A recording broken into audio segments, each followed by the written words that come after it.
شعبان کے مختلف نام علماء نے رکھے ہیں: شب برات، شب مغفرت، شب رحمت، شب برکت۔ حدیث پاک میں اس کا کوئی نام نہیں ہے۔ حدیث پاک میں ہے لیلۃ نصف من شعبان، 15 شعبان کی رات کو عائشہ فرماتی ہیں میں اٹھی تو آپ بستر پر نہیں تھے، تو میں ڈھونڈنے نکلی تو آپ جنت البقیع میں پہنچے ہوئے تھے، تو آپ نے دیکھ کر کہا عائشہ میں تو بقیع والوں کے لیے آیا تھا دعا کرنے۔ پھر آپ نے فرمایا آج کی رات وہ رات ہے جس میں اللہ تبارک و تعالی بنو کلب ایک قبیلہ ہے جن کے پاس بھیڑ بکریاں بہت زیادہ تھیں، کہا عائشہ جتنی بنو کلب کی بھیڑ بکریوں کے جسم پر بال ہیں ان بالوں کی تعداد کے برابر اللہ تعالیٰ اپنے بندوں کو مغفرت فرماتا ہے، جہنم سے خلاصی فرماتا ہے۔ اس پر شب برات اور شب مغفرت علماء نے اس کا نام رکھا، میرے نبی کی زبان سے یہ نام نہیں نکلا۔ تو اس کی یہ فضیلت ہے کہ اس میں اللہ تعالیٰ کی طرف سے بخشش کا نزول ہوتا ہے۔ باقی یہ جو کہتے ہیں کہ اس میں فرشتہ اترتا ہے اور سارے سال کا بجٹ بتاتا ہے اور سارے سال کے واقعات، یہ کسی حدیث میں میری نظر سے نہیں گزرا۔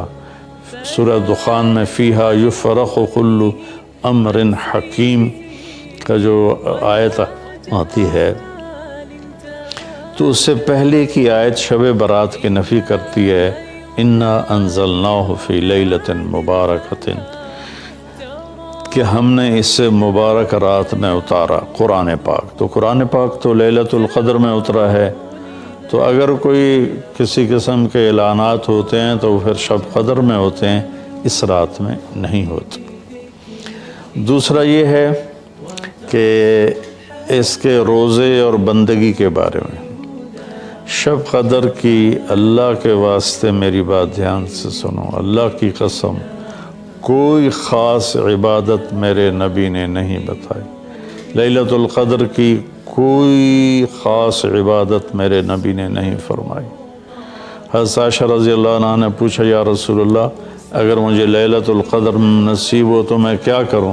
کہا یہ دعا پڑھو، اللہم انک عفو تحب العفو فاعف عنی، اللہ تو معاف کرنے والا ہے، معافی کو پسند فرماتا ہے، مجھے معاف فرما۔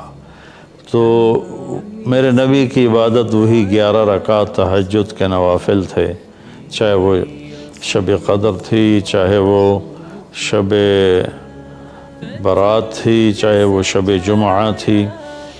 تو اب اس کے نام پر لوگوں نے کیا کیا خرافہ، چونکہ ہم قرآن اور حدیث سے نہیں جڑے، کتابیں لکھی ہوئی ہیں، کس نے لکھی، اس کی سند کیا ہے، اس کی تمیز ہی کوئی نہیں ہے، تو وہ پھر بہت ہی زیادہ 4 رکعت پڑھو، پہلی رکعت میں یہ پڑھو، دوسری میں یہ پڑھو، تیسری میں یہ، چوتھی میں یہ سب بدعات ہیں، ان کا کوئی تعلق نہیں میرے نبی کے کسی بھی فرمان سے۔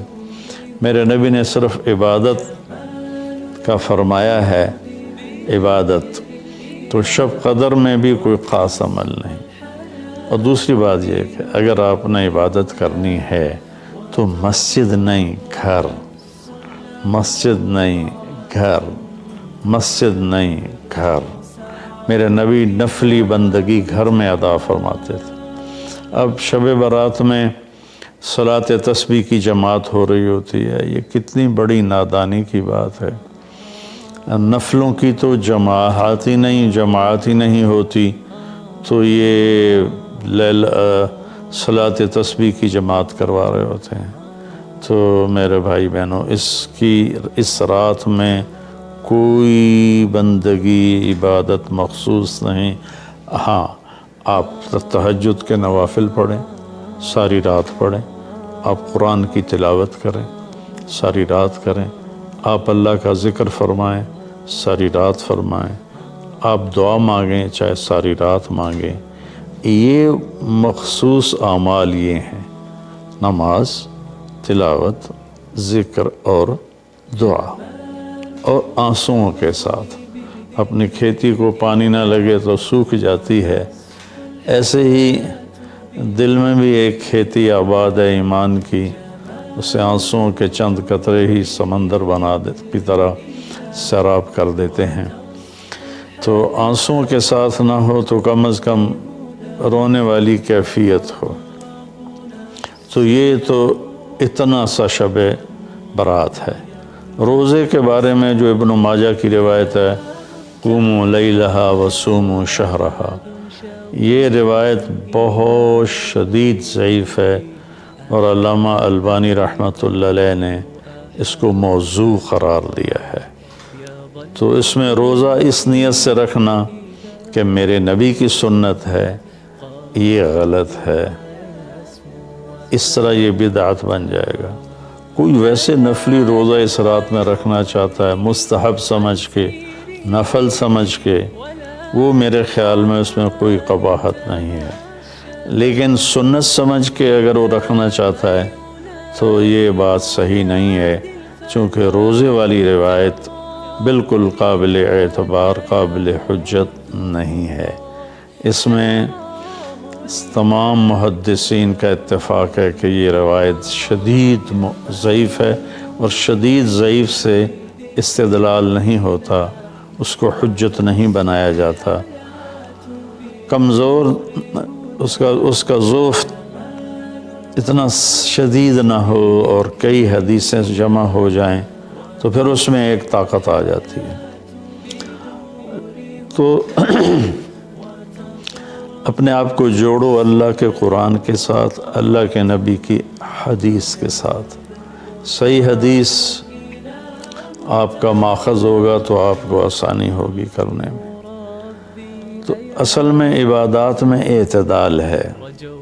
شاید ہی کوئی رات میرے نبی ساری رات جاگے ہوں، شاید، اور شاید ہی کبھی آپ نے مسلسل، اس میں تو میں پورے یقین سے کہہ سکتا ہوں کہ آپ نے زندگی میں ایک دفعہ بھی عشاء کے وضو سے فجر کی نماز نہیں ادا فرمائی۔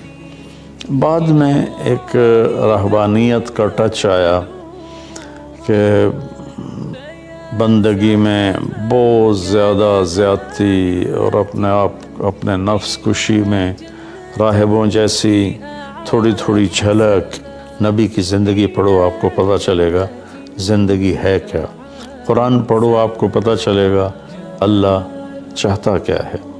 اللہ تعالیٰ اس رات کی رحمتیں برکتیں ہمیں نصیب فرمائے۔